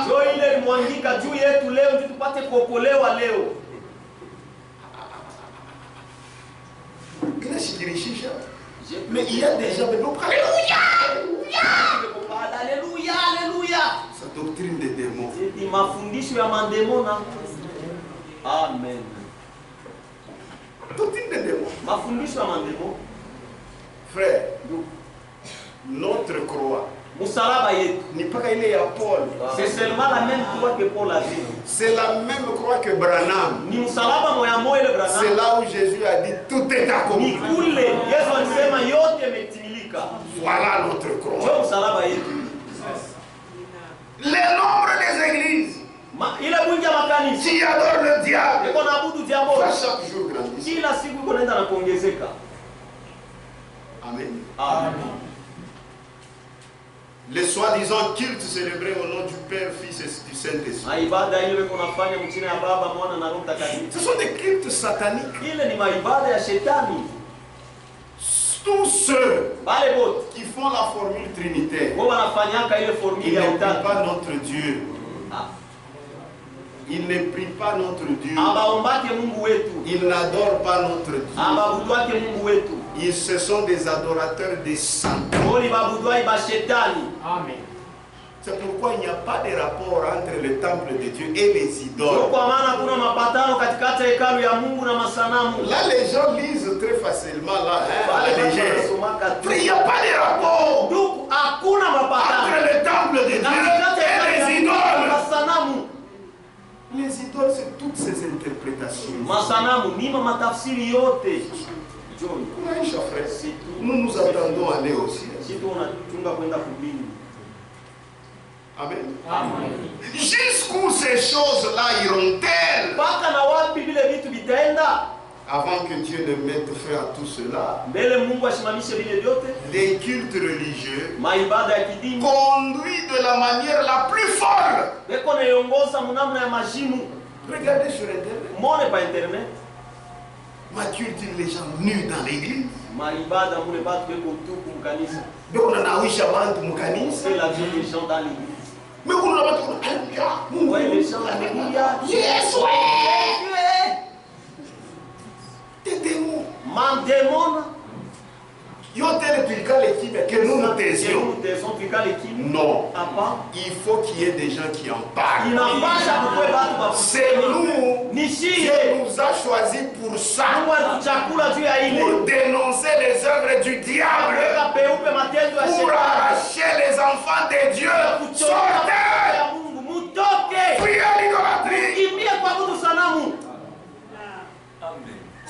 Des cultes religieux conduits de la manière la plus forte trouvent des milliers d'adhérents. Les gens sont possédés par des démons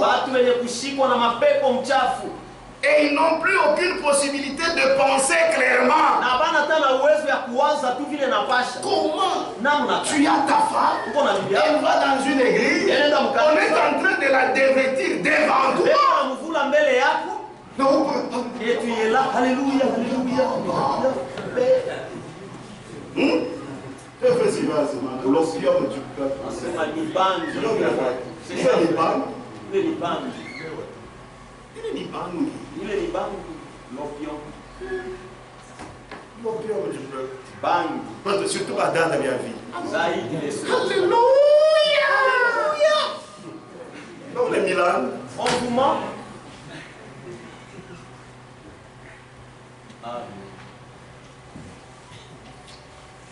C'est grave. Tu vas avec tes enfants. On est des amis. Et toi tu es là.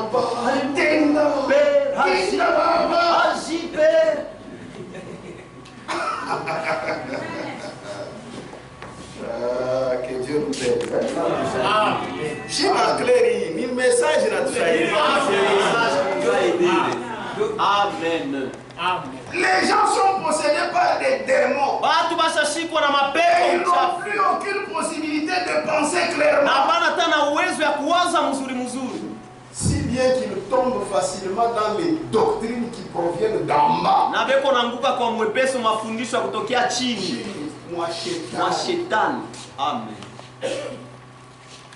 Ils ont dit Christ. Ça c'est dans le tout le monde dit chrétien, mais ils sont des démons. En plus de cela, il y a les diverses formes de religions païennes. Il y a des religions chrétiennes et les gens adorent le diable. Et il y a aussi des religions païennes. Et Kankar, Rose, on les cite. Comme Maïkari, comme les Maïkari, je ne sais quoi d'autre. Ah, bien, il voit ici. Ça, c'est... Mais alors, le diable séduit, c'est là où on dit religion chrétienne. Il est là aussi. Antichrist. On l'adore. Mais on passe qu'on adore Dieu. Les gens très sérieux. Pas sérieux. Quelqu'un pour marquer les buts, il fait d'abord ça. Ça aussi, ce sont des choses de Dieu. Amen. Amen. Amen.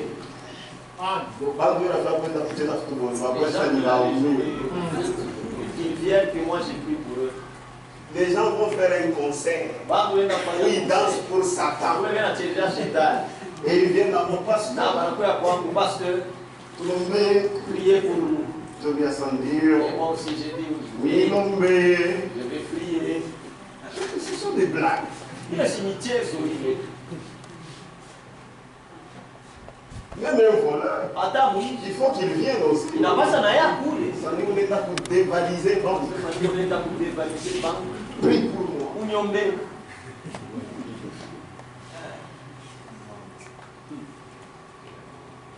En plus de cela, il y a de diverses formes de religion païennes. Toutes ces choses ensemble, Prenez même pour les païens, mettez ensemble. Forment un chaos. Inatunga tout chaos. Ça forme un chaos dans lequel les hommes ne peuvent plus trouver leur chemin. Vraie confusion. Ça, vous savez, on est dit retrouver. Maintenant, il se retrouve. On va le religieux. Tous les hommes, c'est dit, ils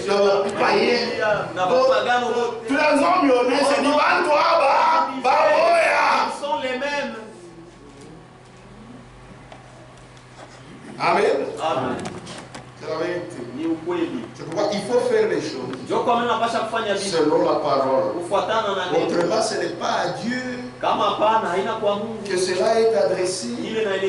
J'insiste. C'est au démon. C'est au démon. Ma frère, voilà mon gars. Les frères ma soeur. Et les sœurs. Moi, je me lance au sommet. Je commence à lire ça pour vous. Baptême, repas du Seigneur, lavage de pieds. Batizo kuna miguu. Page Meza ya 26. Bwana. Ukurasa wa 16.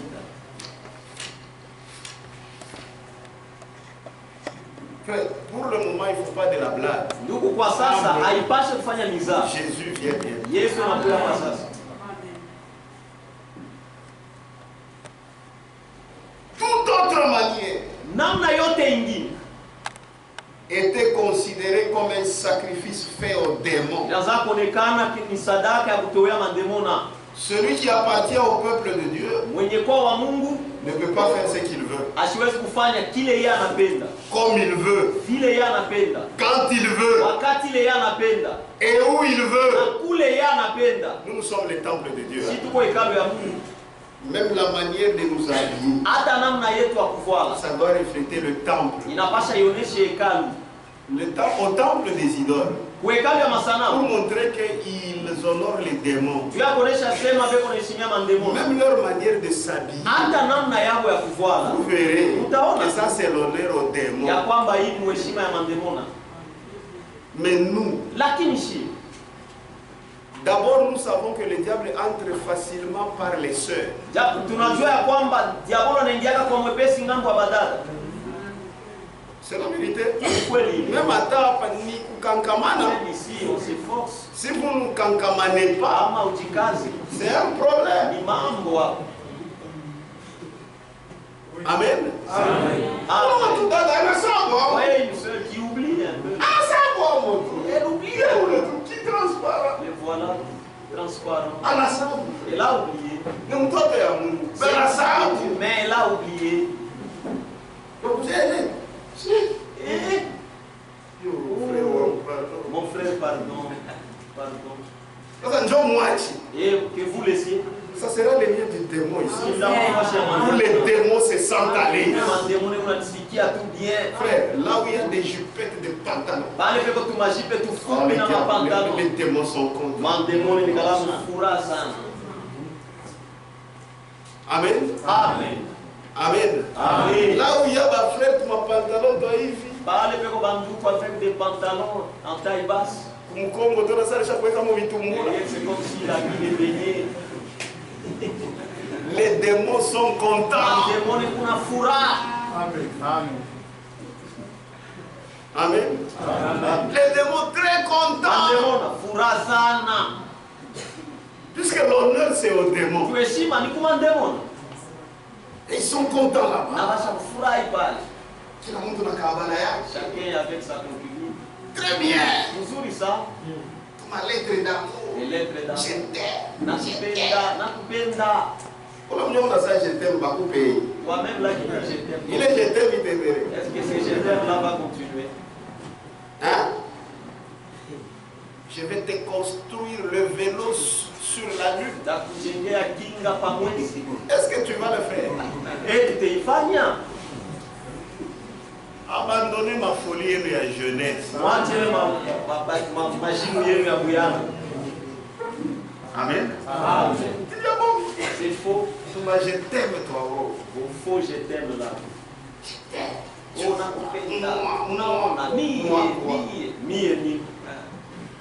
Vous voulez que ce soit une église de démons? Pas cette église. C'est toi-même qui seras des démons. Mais cette église attend. Christ l'a acquise par son propre sang. Allez dans des églises de démons. Tout ce que vous voyez dans le monde, ça c'est tout.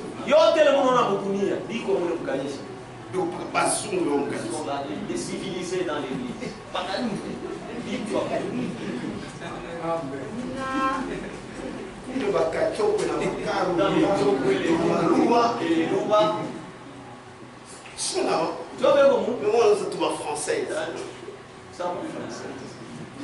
Vous regardez les nez. Ce sont des noirs. Ça, ce sont les temples du diable. Il est maïkalu ya diabolo. Et sinon, nous sommes contents de ce que nous sommes. Amen. Un pasteur Aïcha Boulungoulou. Là-bas. Et puis vous regardez pour votre pasteur.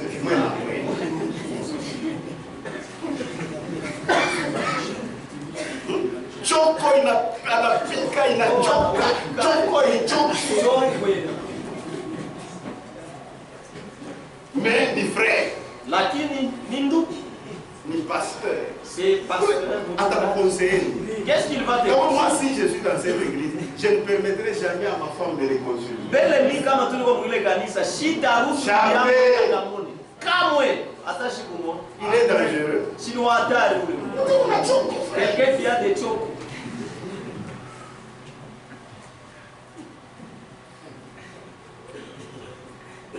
Amen. Amen. Toute autre manière était considérée comme un sacrifice fait au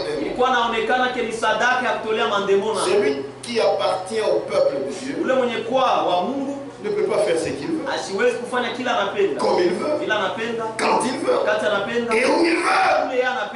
Non. Oh non, ce sont des visiteurs qu'on les laisse. Avec mes pantalons. Non. Je me rappelle un jour, il y avait mariage ici.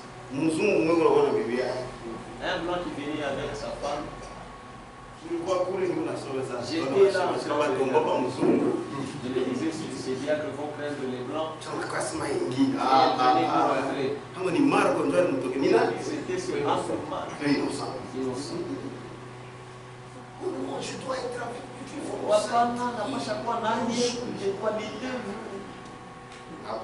Non. Mais ça, c'est pas un temple de démons. Il y a une école et un démon à Bana. Amen. Moi, je suis catholique,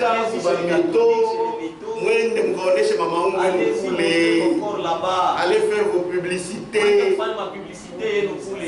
Ici, non. Nous avons besoin de Dieu. Nous voulons, quand quelqu'un est assailli par le péché, quand il arrive ici, c'est un lieu de repos. Amen.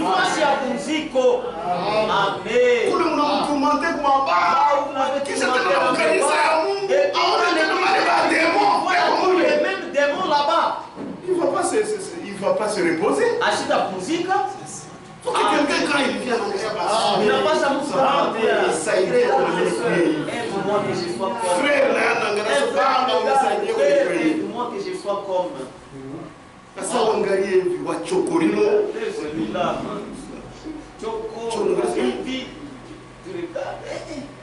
Non, non, angalia paka Mungu ndio imani. Regarde seulement Dieu, c'est ça la foi. Je dois aussi savoir que je suis parmi les rachetés. Niko katikati ya wenye kukombolewa. Amen.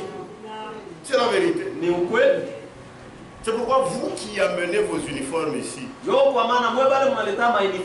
t'avoue, quand vous arrivez chez vous, vous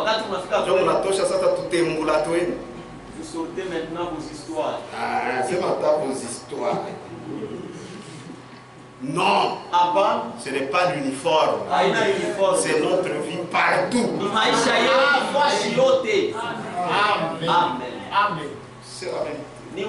Comme il veut. Quand il veut, et où il veut, chez Vilapan. Nous comme ça, non. Cela doit se passer exactement selon l'ordonnance de Dieu. Sinon, ce n'est pas à lui que cela est présenté, mais aux démons qui influencent les gens à chercher leur bon plaisir et à désobéir.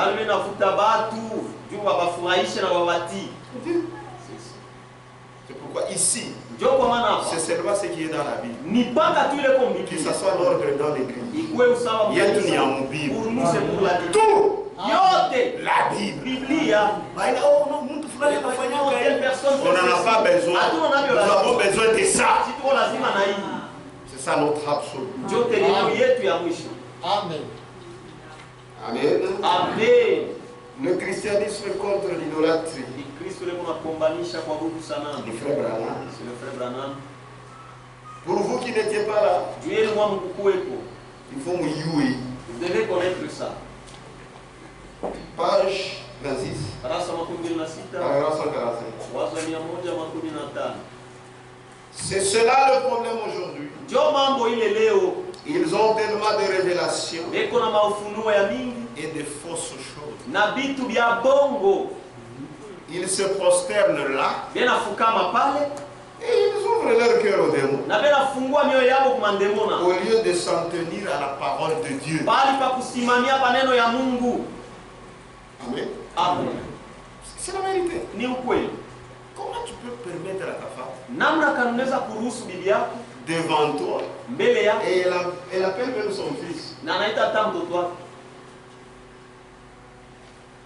Oui, elle dit, viens me couper les cheveux. Les cheveux ici avec cette chaleur. Prends les ciseaux. Son enfant est en train de lui couper les cheveux. Les femmes ne croient pas vraiment. Tu es un efféminé. Elle entre le démon. Refuse. Interdit là. Oh mon frère. Oh, chacun vous le sait. Voyez qu'il a montré la main même le diable va te toucher au barbe. Tu es dans ma maison, est-ce que vous dites? Tu es chez moi. Tu es chez moi. Bon, c'est un exemple. Un jour, je viens me dire, chérie, je veux mettre les pantalons. Dad. Sœur. Chacun avec son Dieu. On ne force personne. Voilà l'autre porte. Moi, Dieu me connaît. Et nous voilà maintenant habillés en pantalon. C'est la vérité. Vous allez dire que ni où? Vous allez dire où? Vous allez dire frère, il est après là. J'ai connu le frère. Il est si à prêcher. Ces jours-là, je ne peux pas prêcher. C'est ce qu'il y a seulement non, parce que vous prêchez. Arrangez d'abord. Oui, je vais vous catéchiser, c'est quoi? Sœur Nadège est en pantalon. Dada Nadège est en pantalon. Amen. Frère Kachinga monté. Ça. Mon frère, quand même, c'est pas moi. Frère, quand même, c'est la liberté.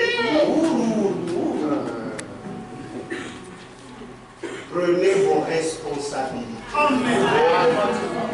Si dans les valises de vos enfants, il y a des mauvais habits, mes frères, nous savons ça. Il y a des frères libéraux. Pas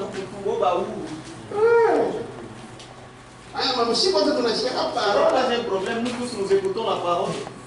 Nous écoutons la parole. Mais nous pouvons contrôler ça dans la maison. Amen, c'est ça. C'est ça. Amen. Mais là, entre Nadège quoi la pantalon. Sasa katikati ya Nadège venir avec le pantalon.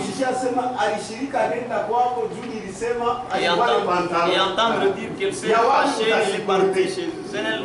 Parce que moi j'ai refusé de mettre les pantalons. Qu'est-ce que vous allez dire? Elle est partie à cause des pantalons. C'est ça. Amen. Mettons en pratique la parole. Tutumiki eneno.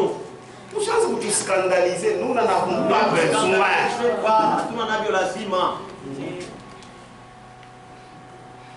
Que Dieu vous bénisse. Il est ma liberté à vivre les et telle liberté nous nous refusons. C'est ça le problème. Des gens honnêtes, sincères, des gens bien. Mais vous ne pouvez pas leur parler. Eh bien, nous pentecôtistes, nous croyons ceci. Nous baptistes, nous croyons ceci. Ce n'est pas ça. Moi, Branham, je crois ceci parce que c'est la parole de Dieu. Je défie qui que ce soit de me corriger là-dessus. Voyez-vous? C'est vrai. Ceci est la parole. Tenez-vous en ceci. Ceci est vrai. Amen. Donc en dehors de ça, les gens adorent des démons. Ici on n'a pas besoin de ta bonne foi. Oh non, quand même, Dieu a tant aimé le monde qu'il a envoyé son Fils unique. Ça c'est l'écriture. Mais il faut que Dieu parfois placer ça à sa place. Mais Dieu, il est aussi un feu de Mungu eko tena moto wa kuteketeza. C'est aussi une écriture. Nayo ni andiko. Sasa unamwambia yako lete isukume ingi. Et là toi tu vas amener la tienne pour que ça repousse l'autre. Non, non. Hapana. Le Dieu de cet âge mauvais. Mungu wa hiki kizazi kibaya. Page 25. Karasa makumi mbili na tano. Est-ce que frère mnasomaka kwa tuma brochure? Frère, est-ce que vous lisez les brochures? Tulizareni kwa. Posons-nous un peu la question. Est-ce que mnasomaka? Est-ce que vous lisez les brochures? Nani alisoma kwa brochure marche? Qui a lu la brochure? Ah, il nous livre. Ça je demande. Vous qui avez lu, levez la main. Qui a lu la brochure du marché? Ils n'ont pas lu.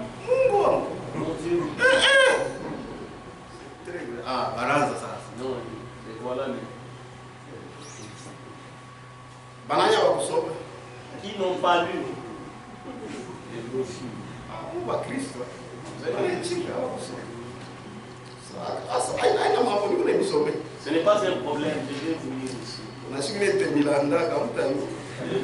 jour que je vais vous mentir, vous ne saurez même pas.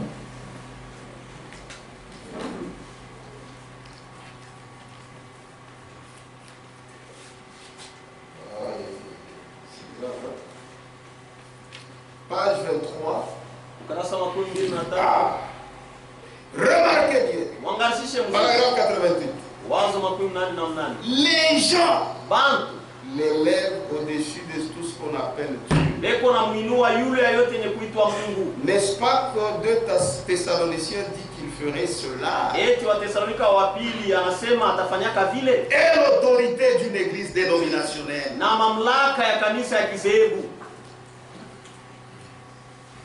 Les gens croient cette dénomination plus qu'ils ne croient en Dieu.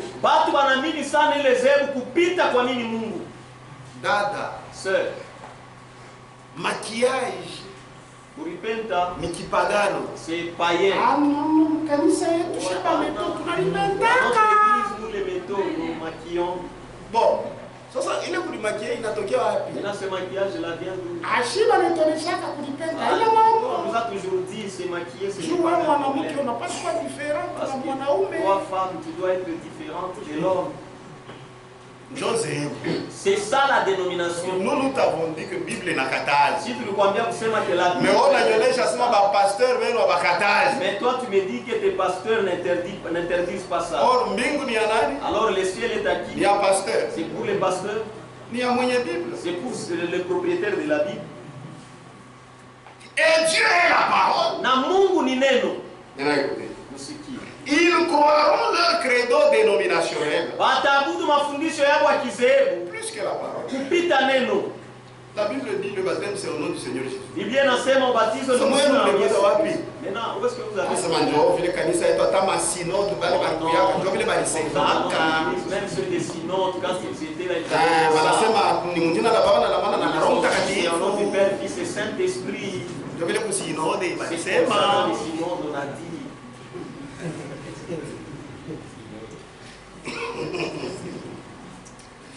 C'est grave, hein? C'est là l'élève au-dessus de tout ce qu'on appelle Dieu.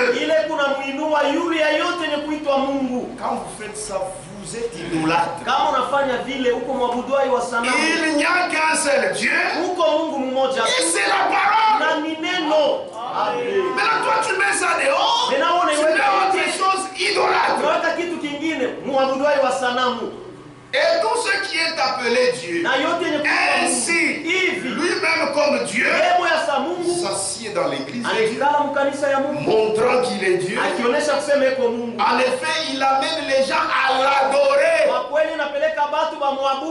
Dieu est la parole. Mais lui s'élève au-dessus de tout ce qui est appelé Dieu. Et il n'y a qu'un seul Dieu. Et ce Dieu-là, c'est la parole.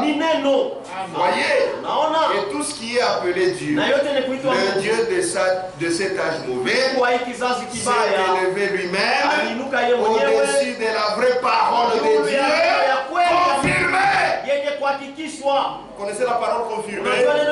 C'est le message biblique. Temps de la fin. Amen. Au-dessus de tout ce qui est appelé Dieu, de sorte que lui comme Dieu s'assoit dans le temple de Dieu avec autorité. Dieu dit, femme, tu dois t'habiller décemment. Et lui le diable dit, femme, tu dois t'habiller indécemment. Tu vas obéir à qui? La dénomination d'obéir au diable. Amen. Amen. Et il est loué pour cela. Oh, puisse les gens, oh Dieu, voir cette séduction. Il est glorifié pour cela. Et il est sérieusement cru par les gens de cet âge mauvais. Maintenant, voyez-vous le Dieu de cet âge mauvais, ainsi que ses serviteurs. Est-ce que vous les voyez? Oh, il n'y a pas de mal en ça. Ça, ce sont les adorateurs du diable. Les idolâtres. Et Dieu dit, fuyez à l'idolâtrie. Adorons le Seigneur.